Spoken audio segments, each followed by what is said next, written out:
Hay un activo inmobiliario en España que está literalmente tirado de precio. Los inversores veteranos lo saben, pero los nuevos lo empiezan a ver ahora. Si habéis leído el título, como es obvio, sabréis que estoy hablando de los locales comerciales a pie de calle. Mientras que todo el mundo pelea por un piso en Madrid pagando 5.000, 6.000, 7.000 euros por metro cuadrado, hay otra operación que se está haciendo a 1.500 o 2.000 euros el metro cuadrado. En el mismo barrio, incluso a veces en el mismo edificio. ¿Cómo se consigue esto? Cambiando el uso. Y hoy te voy a contar cómo lo hizo nuestro amigo Felipe.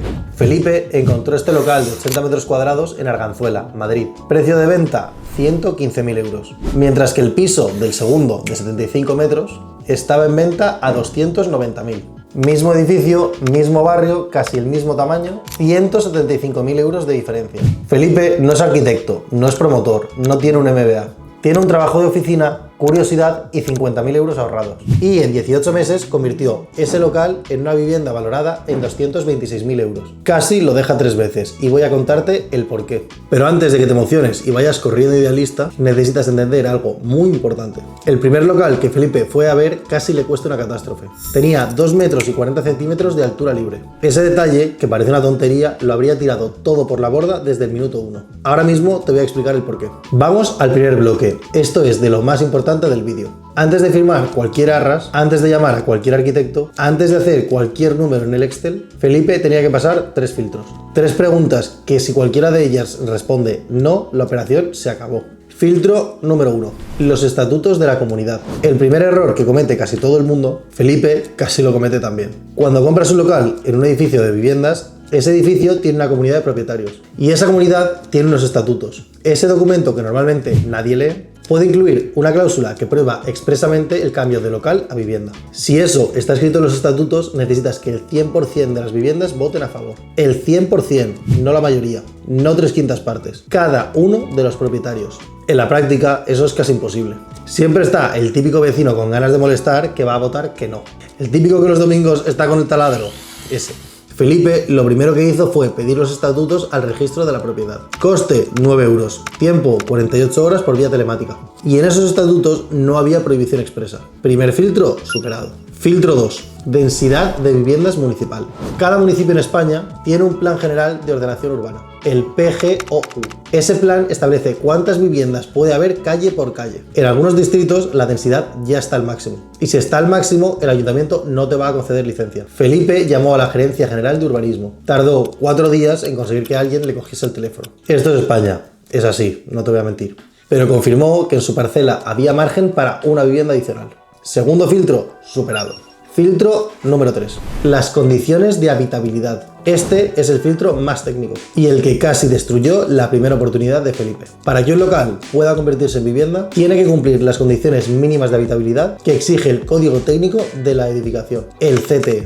Y por supuesto, la normativa autonómica correspondiente. Te voy a dar los requisitos clave. Y cuando digo clave, es que si alguno de estos falla, el arquitecto te va a decir que no. La regla de los 3 metros. El CTE exige 2,50 metros mínimos de altura en zonas habitables. Pero en la práctica, si el forjado está a menos de 3 metros, estás en zona de peligro. ¿Por qué? Porque entre el suelo del local y ese forjado tiene que encajar el grosor del solado nuevo, el suelo técnico, las bajantes de fontanería que vienen del piso de arriba, con su pendiente obligatoria, el falso techo para ocultar la climatización y la propia estructura de ese techo falso. Si partes de 2,40 de forjado a forjado, después de todo eso fácilmente puedes quedarte en 1,95 m. Legalmente inviable. El primer local de Felipe tenía exactamente 2 metros y 40 centímetros. Nunca antes le habían dicho un no tan rápido. Esto parece una tontería hasta que llevas 3 semanas mirando ese local. Has hablado con el vendedor, has pedido el certificado registral y llevas las ilusiones a tope. Felipe estuvo a punto de firmar las arras. Le salvó haber contratado al arquitecto antes de comprometerse económicamente. Consejo que vale más que todo el vídeo. Contrata un arquitecto antes de firmar nada. Una consulta previa cuesta entre 300 y 600 euros, depende del arquitecto, claro está. Unas arras mal dadas te pueden costar 3.000 o 4.000 euros sin problema. Ventilación e iluminación natural. Las estancias habitables, dormitorio, salón, cocina, necesitan ventilación e iluminación natural directa. No puede ser solo ventilación mecánica. Eso significa fachada, patio de luces o patio interior. Un local en fondo de parcela sin ningún hueco al exterior es muy difícil convertirlo en vivienda. Salida de humos. Si Felipe quiere cocina en su vivienda, obviamente necesita salida de humos. Eso implica subir un conducto desde el local hasta la cubierta. El problema es que eso pasa por zonas comunes, por tanto necesitas autorización de la comunidad. Y aquí hay algo que muy pocos se explican. Si la comunidad de propietarios se niega en rotundo, la solución técnica alternativa, que sería las campanas de condensación o los filtros de carbono activo, no siempre lo admiten las normativas municipales. No te estoy diciendo que sea imposible, te estoy diciendo que en muchos municipios españoles la normativa exige salida directa al exterior. Y si no hay acuerdo con la comunidad y la alternativa técnica no está homologada, te bloquean la operación. Ahora bien, la buena noticia es que el local de Felipe tenía fachada al patio interior, había ventilación natural y los metros de altura eran suficientes. Y por supuesto, los estatutos no prohibían el cambio de uso. Así que aquí el vecino del cuarto ni pincha ni corta. 3 filtros, los 3 bien, Felipe tiene luz verde para avanzar. Pero que esto sea así no implica que el camino sea recto, significa que el camino puede existir. Mira este gráfico, porque explica la realidad del mercado muchísimo mejor que cualquier otra cosa. Felipe miró 100 locales en Idealista antes de comprar el suyo. De esos 100, solamente 20 no tenían prohibición en los estatutos. De esos 20, solamente 8 tenían densidad urbanística posible. De esos 8, solamente 3 superaban la altura mínima real. Y de esos 3, solamente 1 tenía el precio como para que los márgenes saliesen. Un local ganador de cada 100. Esto no es para desanimarte, es simplemente para que cuando veas locales, que al 9º o al 10º no te desesperes. El proceso de descarte es parte de la operación. El proceso de Felipe. Felipe firma las arras, da 11.500 euros como señal, el 10%, y tiene 60 días para cerrar la compraventa. Mes 1. Compra e ITP.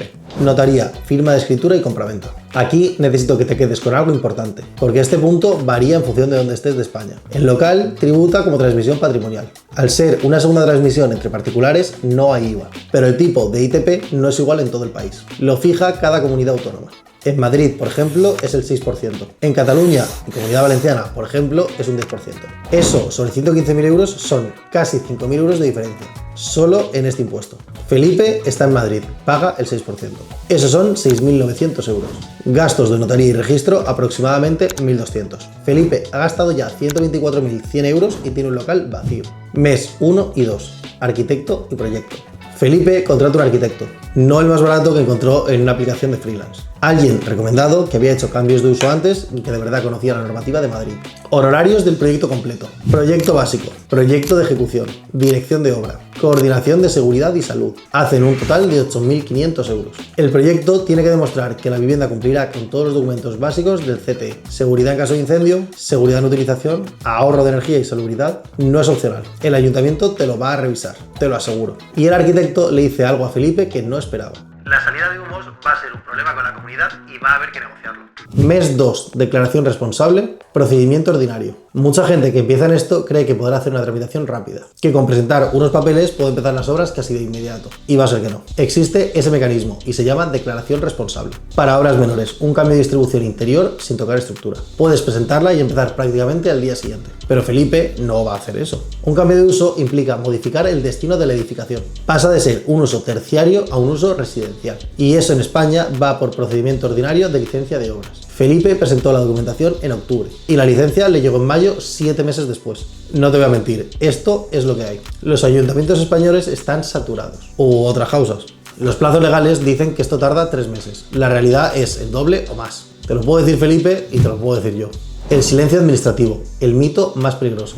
Necesito parar aquí y desmentirte algo que circula mucho en foros de inversión inmobiliaria. El cuento del silencio administrativo positivo. La idea es esta: si el ayuntamiento no te responde en el plazo legal, puedes empezar la reforma de manera alegal. Pues eso es un mito peligroso. El Tribunal Supremo ha retirado múltiples sentencias. Así que Felipe no comenzó las obras hasta tener la licencia en papel, porque su arquitecto se lo dijo muy claro desde el principio. Si hubieras empezado antes, ¿qué hubiera pasado?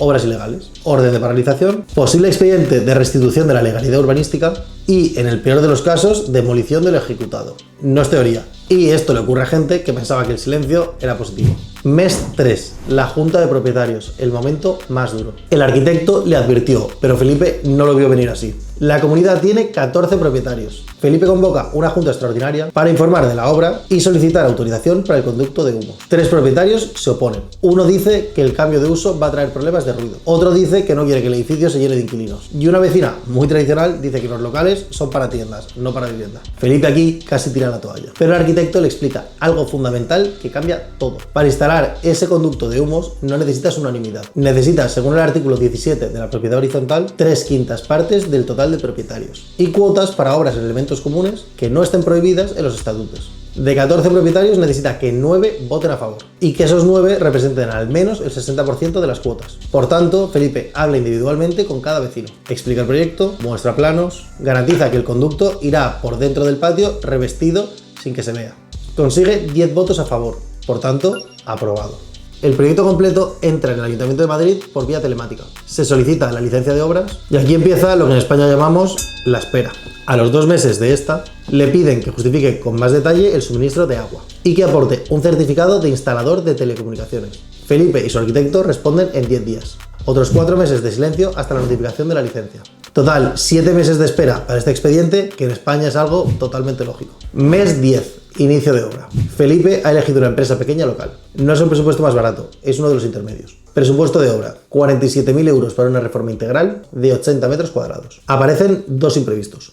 Una viga de hormigón que no estaba en los planos originales y una instalación eléctrica compartida con el edificio necesita actualización en el cuadro. La reforma de 47.000 ha subido a 49.700. El arquitecto emite el certificado final de obra. Se solicita el certificado de primera ocupación al ayuntamiento. Esta es la licencia que dice que la obra cumple con lo que decía el proyecto. Sin ella no puedes empadronarte. Felipe la recibió en el mes 17. Bloque 4. Los números. Vamos a esto porque si los números no salen en el Excel, no existen. Precio de compra del local, 115.000. ITP al 6%, 6.900. Notaría y registro, 1.200.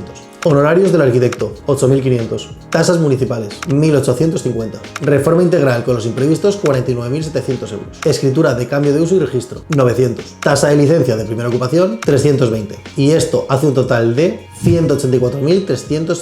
Bien, Felipe tenía 50.000 euros de ahorro. Los 134.370 restantes los financió con un préstamo hipotecario. Sí, los bancos dan hipotecas sobre locales para cambios de uso y con un préstamo personal para la reforma. Vamos ahora al otro lado de la ecuación. En Arganzuela, en el momento en que Felipe compró, el precio medio de locales comerciales a pie de calle era 1.438 euros por metro cuadrado. El precio medio de las viviendas, 3.290 el metro cuadrado. El local lo compró a 1.437 euros el metro cuadrado. Después de la inversión total, el metro cuadrado pasó a ser 2.304 euros. La tasación oficial de la vivienda, 226.000 euros. Esto es lo que llamamos plusvalía forzada. Es valor creado. Si Felipe no vende, sino que alquila, son entre 1.050 y 1.200 euros al mes. Pongamos 1.100.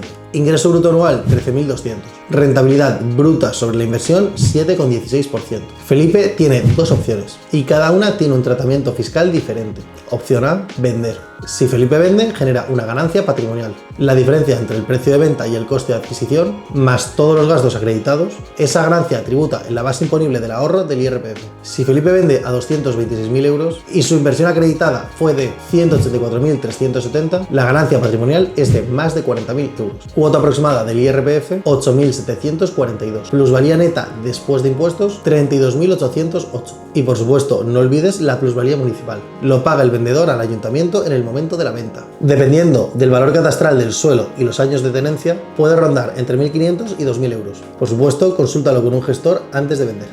Opción B, alquilar. Si Felipe decide alquilarla, los ingresos tributan en la base general del IRPF, como rendimientos del capital inmobiliario. Pero hay una reducción importantísima que muchos no aplican correctamente. En el artículo 23.2 de la ley del IRPF establece una reducción del 60% sobre el rendimiento neto positivo del inmueble cuando éste se destina a vivienda habitual.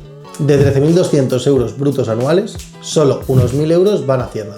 Esto hace del alquiler tradicional uno de los activos más eficientes a nivel fiscal. Felipe ahora tiene una vivienda en Madrid valorada en 226.000 euros. Le genera 1.100 euros al mes. No ganó dinero de un día para otro. Tardó 18 meses. Pasó 7 meses sin poder empezar la obra, descartó casi 100 locales y en algún momento del proceso llamó a su arquitecto para preguntarle si todo iba a salir bien. Si estás pensando en hacer algo así, lo primero que necesitas no es un Excel, es saber si el local que estás mirando pasa los 3 filtros. Consigue la información pertinente antes de enamorarte del local. Si quieres aprender cómo hacer más operaciones inmobiliarias, no te pierdas el siguiente vídeo. Deja un like y suscríbete. Nos vemos en la próxima.